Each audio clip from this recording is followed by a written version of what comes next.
pour prendre l'homélie en direct et la rediffuser sur le site de la paroisse. Vous pouvez le retrouver, donc, c'est paroisse Saint-Pierre de Segonzac. Vous retrouvez ainsi l'homélie et toute la célébration. Alors voilà, ce matin, à l'aube, je méditais ce texte de l'Évangile que frère Jean-Baptiste vient de proclamer. Me sont venus en cet instant des souvenirs d'enfance. Je les ai laissés envahir mon cœur. Et voilà ce qui se passait quand j'étais enfant. Il y avait parmi mes sœurs, elles sont 6,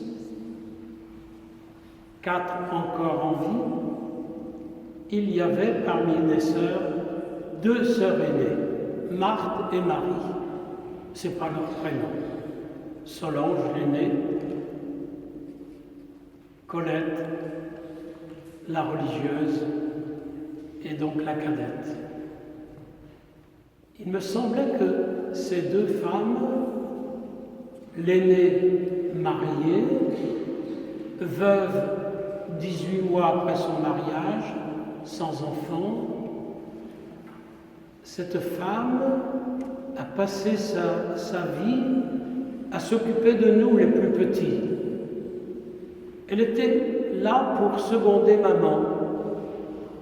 Elle rendait les services ménagers plus légers pour maman. Elle faisait la lessive, elle s'occupait de notre linge, elle veillait à ce que nos habits ne soient pas déchirés ou troués. C'était une vraie maman, pas une femme de ménage, mais vraiment une grande sœur qui avait souci de voir ses petits galopins de frères, parfois, être dignes de la famille. Solange, elle est toujours toute seule. Elle aura passé sa vie à rendre service. J'allais presque dire qu'elle serait la Marthe de son village, dans le sud des Deux-Sèvres.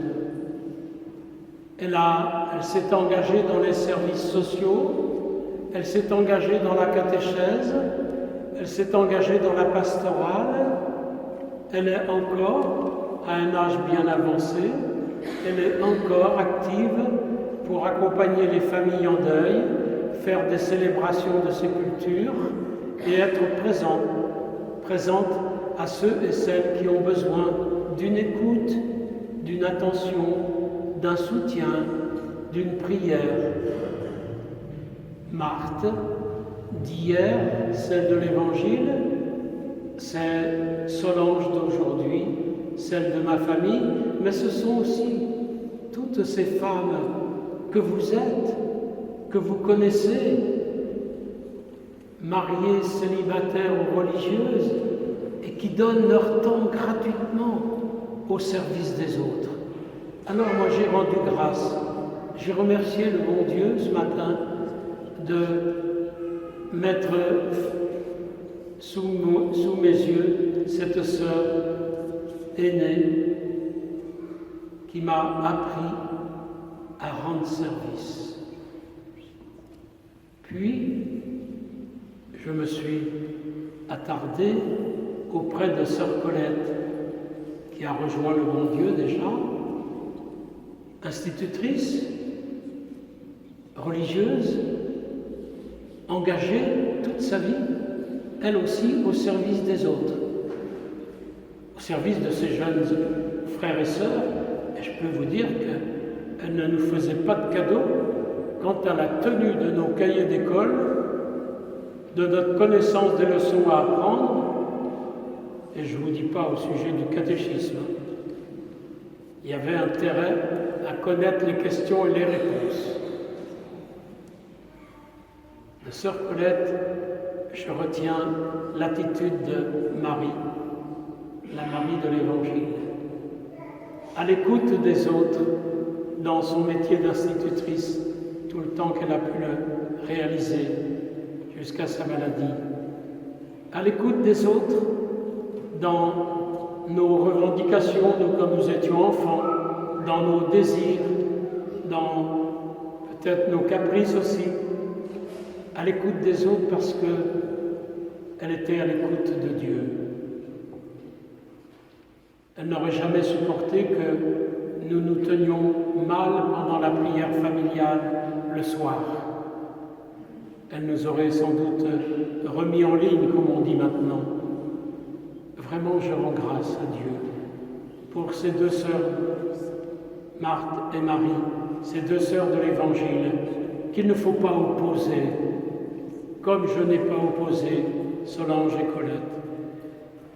Il faut rendre grâce à Dieu de mettre sous nos yeux Marthe et Marie, les Marthes d'aujourd'hui, les Maries d'aujourd'hui, qui sont complémentaires dans l'action et la contemplation, dans le service et dans l'écoute. Et elles nous indiquent, toutes les deux, ce double chemin. Écoutez le Seigneur qui nous dit « Aimez-vous les uns les autres, soyez vigilants, servir le Seigneur » comme le bon samaritain de l'évangile de dimanche dernier a servi le blessé, s'est occupé de lui. Servir le Seigneur dans le service des autres, souvent très humble, très quotidien. Écoutez Dieu, servir Dieu en servant les autres. Écoutez Dieu en écoutant nos frères. N'est-ce pas le message qui vous est adressé à vous, parrains et marraines, qui demandez le baptême pour votre enfant? Vous êtes invités à écouter. Vous le faites. Dès que l'enfant crie, vous vous précipitez, parce que vous percevez qu'il a besoin de votre présence. Peut-être aussi qu'il a besoin d'être changé, qu'il a besoin de manger, qu'il a besoin de dormir, au moindre cri. Vous entendez, vous écoutez, vous réagissez. Mais vous êtes aussi dans la dynamique du service.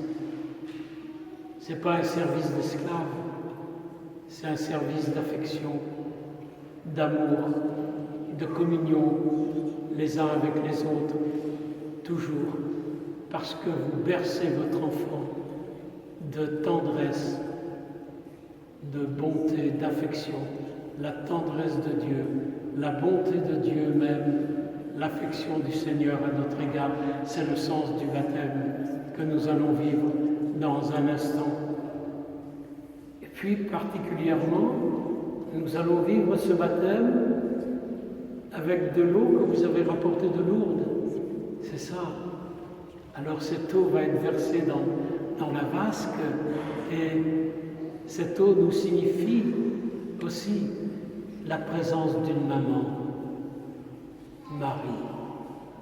Elle vivait en Palestine, dans un village de Galilée, toute pauvre, belle et tranquille. À la fontaine le matin, elle puisait l'eau pour la journée. Son visage penché sur l'onde ou en reflet dansait le ciel. Une femme de la terre est devenue mère de Dieu. Vous allez devenir mère et père d'un enfant de Dieu.